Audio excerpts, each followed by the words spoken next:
Merci Nicolas Dupont-Aignan d'avoir accepté notre invitation. Merci à vous. Vous pouvez retrouver 12-13 dimanche sur notre compte Twitter. Place maintenant à Stéphane Lippert pour l'actualité de la mi-journée.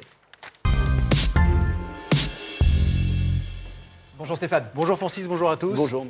L'image du jour, c'est bien sûr le retour en France des 4 anciens otages en Syrie au lendemain de leur libération. Ils sont arrivés ce matin à 9 h à l'aéroport de Villacoublay. Après 10 mois de détention, ils ont enfin pu retrouver leurs proches. Olivier Martin et Joanne Vanov. À travers les hublots, on distingue les visages de Didier François et Édouard Elias. Ils aperçoivent leur famille sur le tarmac. C'est une délivrance.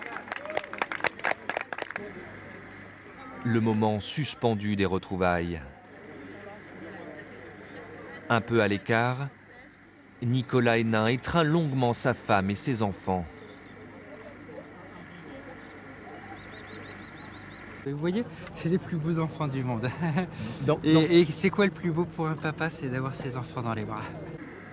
Les premiers mots échangés avec leurs proches, les premiers gestes depuis leur libération.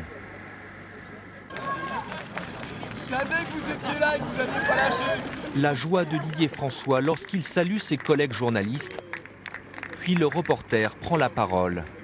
Quand on est sorti, il y a quelque chose aussi qui nous a vraiment touchés, c'est de voir le degré de mobilisation. On l'a découvert sur Internet hier.